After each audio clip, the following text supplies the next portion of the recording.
Welcome to StAugustine.com. I'm Damian Hopkins. And I'm Phillip Heilman.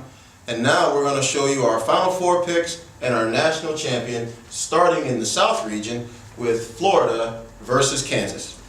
If Florida gets here, it'll be the moment that all Gators fans have been waiting for since the last NCAA tournament. The Gators have been knocked out of the last 3 Elite Eights in crushing fashion. The Gators had double-digit leads 2 years in a row, blew them, got blown off the floor by Michigan last year. This is their best chance to get back to the Final Four.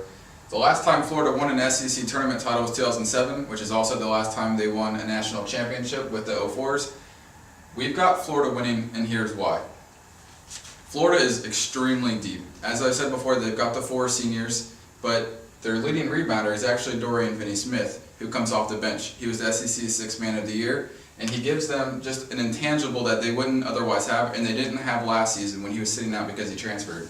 In the interest of full disclosure, I've covered Florida for most of the last 3 years, and I graduated from UF in December, but this isn't a homer pick. We like Florida to get to the Final Four. Billy Donovan hasn't been back since 2007. It's been a little bit rocky. He missed the tournament a couple of years, and he's kind of had the Elite Eight issues. But Florida isn't going to suffer another heartbreak here. They're going to move on past Kansas, despite the best efforts of Andrew Wiggins. Now, you don't think that Andrew Wiggins, with the help with Joel Embiid being back, you don't think that combination has a chance in this game? I definitely think they have a chance. These two teams played earlier this year, and I actually covered that game before I took this job here. And Florida won 67-61 at home, and Wiggins was terrific. In the second half, I think he hit 3 or 4 threes in the span of 4 minutes to bring Kansas back from a pretty big deficit and almost win the game. I don't know that Joel Embiid is going to be back-to-back. Issues are, pretty troubling. Kansas does have other good players. Wayne Selden is really good. They're a deep team, but I think Florida's got just a little bit more depth. They're a senior-laden squad. They've been waiting for this moment since they were knocked out by Michigan last year, and it was, pretty tough to watch them go down in Dallas. And just the way that they did, it was pretty ugly. Florida wants this. They need this. I think just for a cathartic release, they've got to move on to the Final Four, and this is their best chance. I think they're going to. Now, your second Final Four team, Michigan State versus Iowa State. Battle of the States. This is another kind of one of these just like gritty, grindy. It'd be on during the regular season on like a Tuesday night at 9. You wouldn't even want to watch it, but nothing else would be on TV. And it would come down to the final seconds, and one of these teams would pull it out, and it would just be a crazy game. Well, guess what? We get it in the Elite Eight. Hopefully that's what we think is going to happen. Tom Izzo, as I said before, I've got him on the short list with Billy Donovan, Rick Pitino, Bill Self is just one of the best coaches in all of college basketball. It seems like the Spartans are perennially in the Final Four, even teams that have no business being there. It just seems that Izzo always has his guys ready to roll into the tournament. And it's the same thing this year. Michigan State struggled a little bit, early in the season. They've got 8 losses. They got a 4 seed, which, nothing to shake your head at. That's still a great season. But he has them playing really well. And Keith Appling is one of my favorite players to watch. The guy is really incredible. As I mentioned before, Gary Harris, also really good. And Brandon Dawson inside. He's kind of an overlooked guy. He leads the team in rebounding. They're a really solid physical front inside, and I think Michigan State's got enough to win this game. Really, no one could hate picking Michigan State in the NCAA tournament at all. I mean, Barack Obama did. Moving on to the West region, we've got Arizona and Baylor. Now, in the interest of full disclosure, I've done a lot in sports for my life. I was a statistician for well over 6 years, and so I must tell you, the Arizona-Baylor statistical matchup is a great one. You look at Arizona, they're averaging 38.9 rebounds a game. Baylor's averaging 38.7. Arizona ranks 18th in the country in rebounds. Baylor ranks 24th.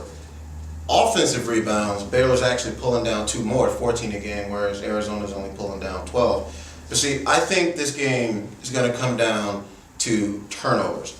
And in that regard, Arizona steals the ball at nearly 6 steals per game. Baylor's only got 5. We believe that Arizona scratches and scrapes and pulls out a close one.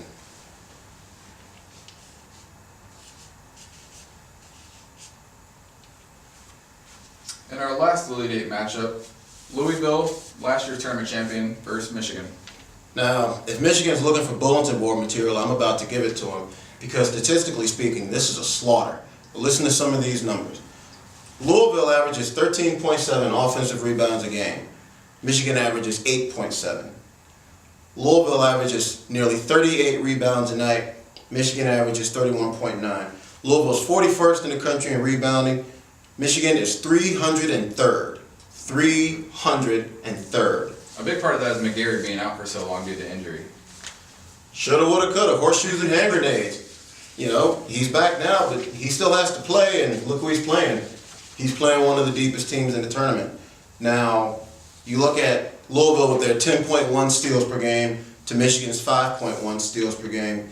Statistically speaking, Louisville should run Michigan off the court, and we've got Louisville to win that game.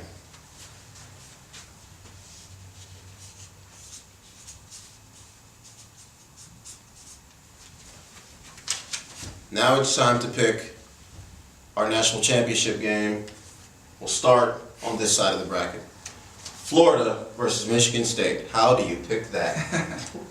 I'm just going to actually kind of stray from Barack Obama at this point, because up until now we have the same Final Four as he did. He picked Michigan State to advance to the national championship game.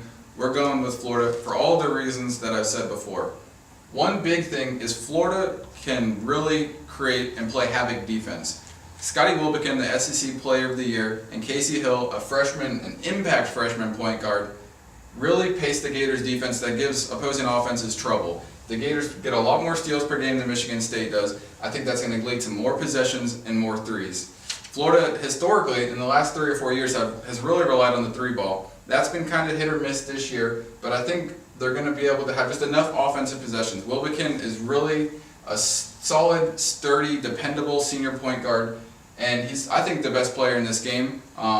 He was suspended earlier in the year, the second suspension that he's had in the last 2 years, but he's really overcome that. He's played well down the stretch. I think Patrick Young will be able to match up with some of Michigan State's big guys inside. I think this will be kind of his shining moment. It's been a career. He was an All-American coming in. A lot of people had really high expectations for him. He's had a really solid career. Has it lived up to the billing? Maybe not. This is an opportunity to kind of silence all of those critics once and for all.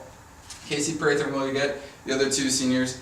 Just really good glue guys that people want to play with. They'll do kind of the dirty work inside and outside. I think Florida's just got enough depth that they're going to be back to the national championship game. It'll be a really close game. This is a rematch of, I think, the 2000 national championship. Yeah. Michigan State won, I think, back when Billy Donovan was still just Billy the Kid. But yeah, we like Florida to win this game. Sorry, Barack Obama.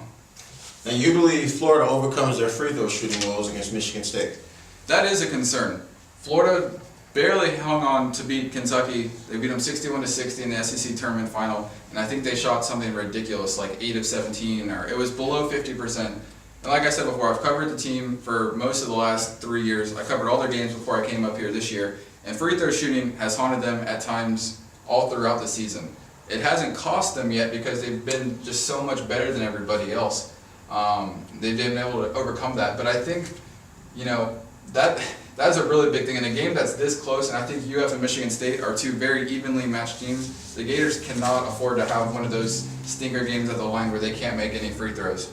But, you know, I think they'll have enough. I think, you know, the senior leadership, as I said before, that they'll be able to, you know, just make enough plays down the stretch to win the game. But don't get me wrong, this is a matchup of two really, really good teams. And if Michigan State were to advance and get to the championship, that wouldn't surprise me at all. But I think Florida's got enough. And who do we have Florida facing, Louisville or Arizona? This is another one of those games where, now, we went chalk in the West. We didn't exactly go chalk in the Midwest, but really, coming out of the Midwest, that's a dogfight, no matter who comes out of that region. At this point, we actually have Arizona's run coming to an end, and we have Louisville advancing for all those statistical reasons we talked about earlier. Louisville steals the ball more than Arizona. By double, actually. Arizona averages just over 5 steals per game, and Louisville averages 10 steals per game. And Louisville shoots the 3 ball at a higher clip. In a game that comes down to it, we see Louisville with those intangibles winning the game. And another thing, level of competition. I mean, Louisville played in the American Athletic, which you might recall as the old Big East, against teams like UConn, Cincinnati, Villanova, and you're playing those teams. you're essentially building up your strength for moments like these. Now, I have nothing against the Pac-12, but when you're playing a 12-win University of Southern California team, you're not exactly being stretched out, and that's going to show when Arizona gets on the court with a team like Louisville and has no answers for Russ Smith and his 18-point tonight. I think that's where the loss of Brandon Ashley is really going to show through. Nick Johnson's still a really good player. Arizona's got several good freshmen that are really strong, but I think we'll agree that Louisville's going to move on to a familiar matchup, Louisville versus Florida. 2 years ago, Louisville knocked out Florida in the Elite Eight. Rick Pitino actually coached Billy Donovan at Providence when Donovan was a point guard in college. So these two teams have a lot of familiarity. The two coaches have a lot of familiarity. They're good friends. They've known each other a long time. Who wins? We actually had to come to an agreement on this because Florida has been the best team in the country the entire season. They weren't always ranked number one, but they should have been. I'm on board with people who said that Florida should have had that number one ranking instead of Wichita State for all those competition reasons. But I think in a game like this, it comes down to it, and free throw shooting becomes an issue. And especially if you have to foul Louisville toward the end, and Florida with their sub 66% free throw shooting just won't get it done. And for as great a coach as Billy Donovan is, you're talking about a two-time national championship coach. He just won Coach of the Year in the Southeastern Conference. He's got all the qualifications to be the best coach in the country. However, he's running into a better team.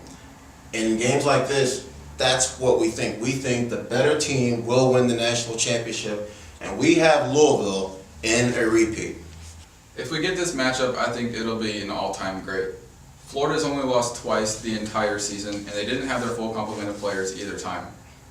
They lost to Wisconsin earlier in the season when Scotty Wilbekin, Dorian Finney-Smith, they were both suspended. They had several guys injured. They were playing walk-ons. They still almost came away with a win in a hostile environment. Then they lost on December 2nd to UConn, again on the road, when Shabazz Napier, there was a scramble, he gets a game-winning shot. When Wilbekin had rolled his ankle, I think there were 3 minutes left to go in the second half. So they haven't lost a game with Wilbekin and a full complement of players. But I think Louisville's too much. You don't see too many repeat champions. I don't think it's happened since Duke in the early 90s. But Well, actually, since Florida. Oh yeah, man, I don't want to. Your alma mater. I completely forgot about that. Okay, excuse me, Florida fans. It hasn't happened since Florida and then Duke in the early 90s. So it's obviously something that happens very rarely, but we think Louisville has just enough to get it done.